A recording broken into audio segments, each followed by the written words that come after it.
Good afternoon.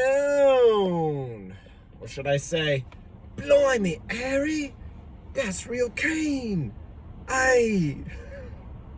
Don't give me too much crap about my British accent.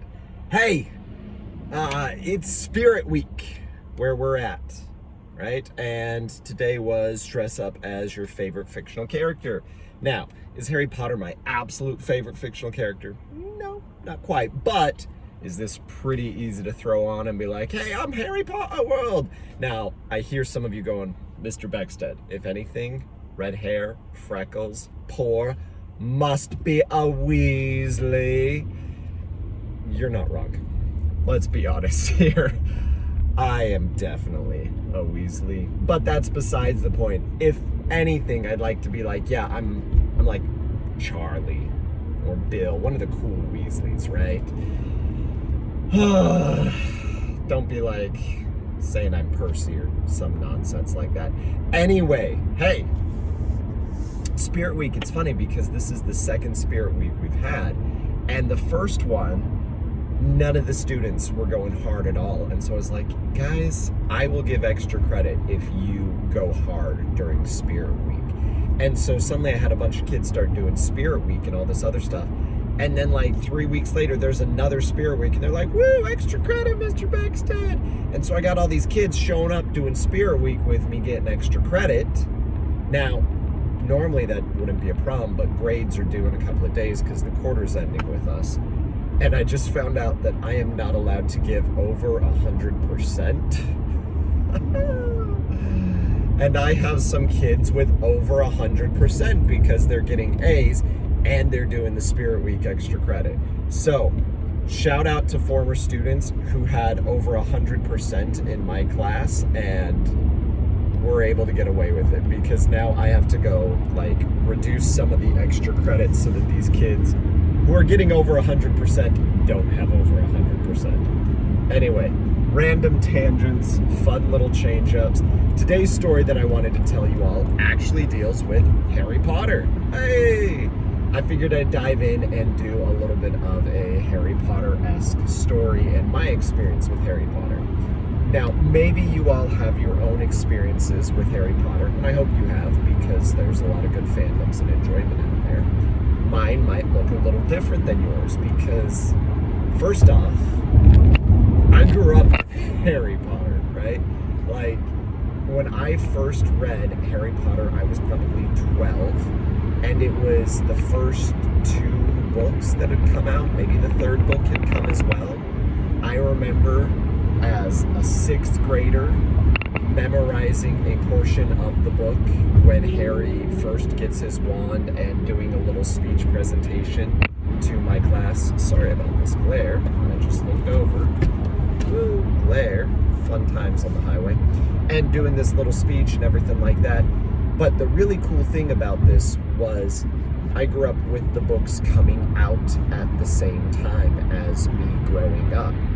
So like book 4, when Harry Potter came out, I was like 14 or 15. Book 5, I was 15, 16. In fact, I remember getting the books the day of the releases and hiding under my blankets with my flashlight late at night, being so excited to read the next book and staying up half the night to read like half the books so that I could know what was going on. And then later on, my mom being like, Eric, you cannot stay up half the night and expect to function. And I'm like, surprise, yes I can. I'm not functioning well, but I'm functioning.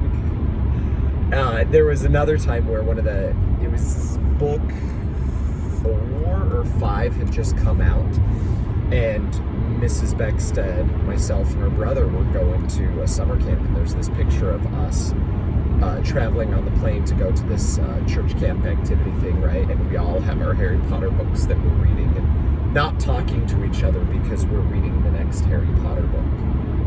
Or then book 6, when book 6 came out, I was 17 or something.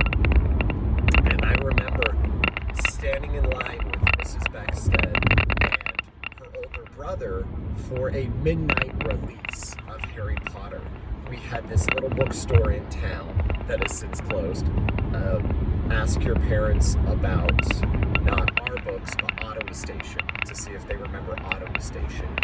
And Ottawa Station, we would line up, and it was a couple hours before midnight, and a bunch of people were lining up, and we were the second people in line, so we were able to get our Harry Potter book and then start reading the Half-Blood Prince right off the bat. And it was just such an experience growing up with Harry Potter. And it wasn't even,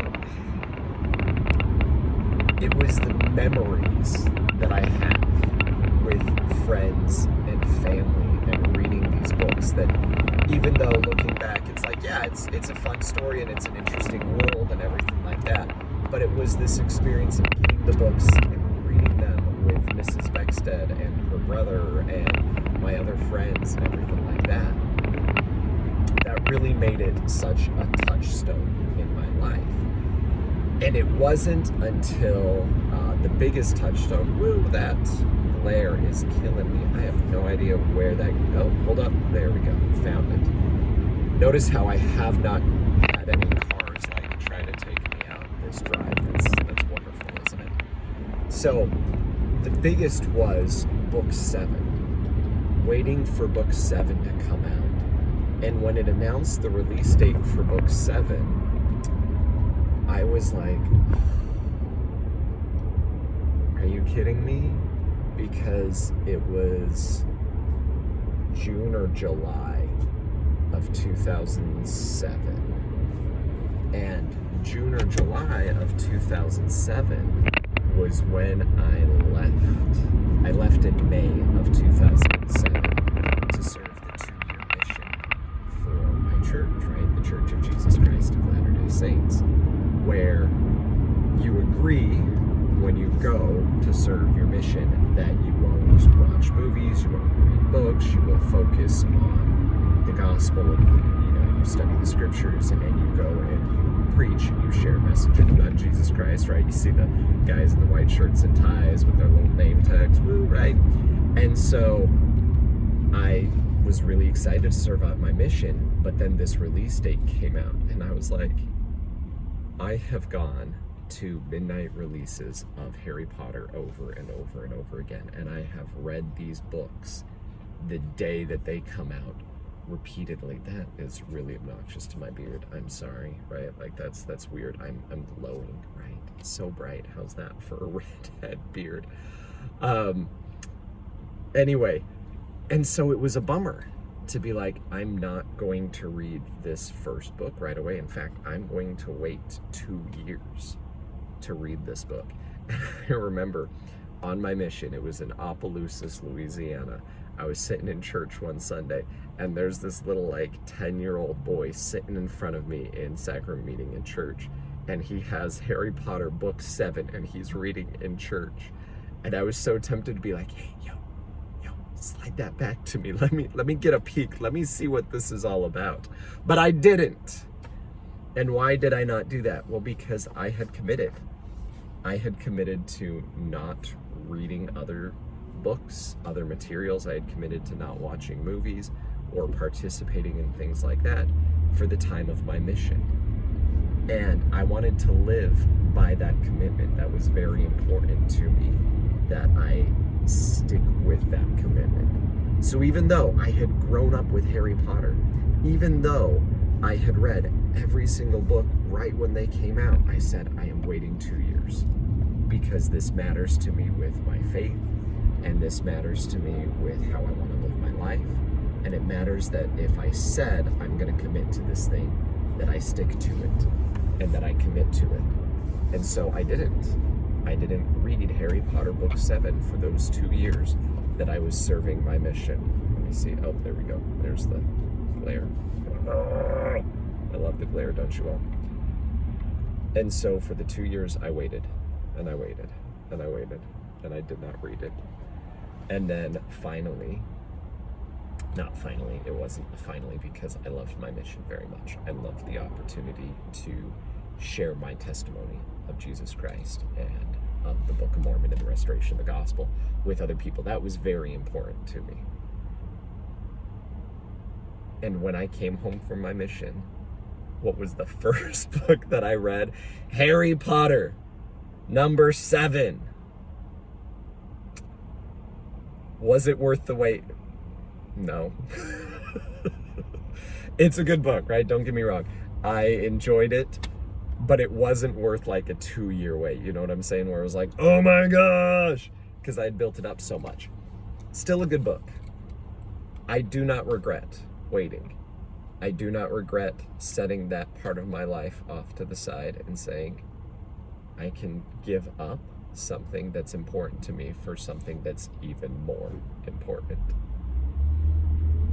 And that has been a pretty big deal in my life. Not that I waited to read book 7 of Harry Potter, but this willingness to give up something good for something better, something of greater importance and value.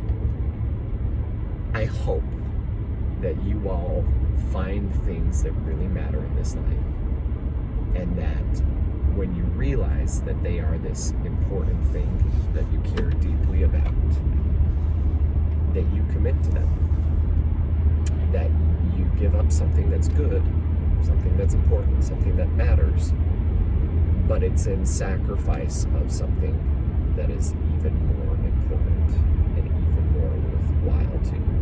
Whether that's giving up a little bit of sleep to accomplish some goals with like grades or going to workouts or things like that. Whatever the sacrifice is, I don't have any ready offhand. I hope that you pursue it because it's meaningful and it's worthwhile. And I was not expecting this Harry Potter story to turn off into that direction, because I've never told this story before. I've never thought about it in this context. So thank you for being the first. I should focus on the road, my bad. Driving down these country roads. It's lovely, it's gorgeous. One of these days I will do like a drive with you all. I don't know, like it's cool to have a bunch of green. Although desert's pretty cool too. I miss you all. Not to put it in the sacrifice terms again, but I did give up something that was important to me, which teaching in Los Alamos and working with you all was important.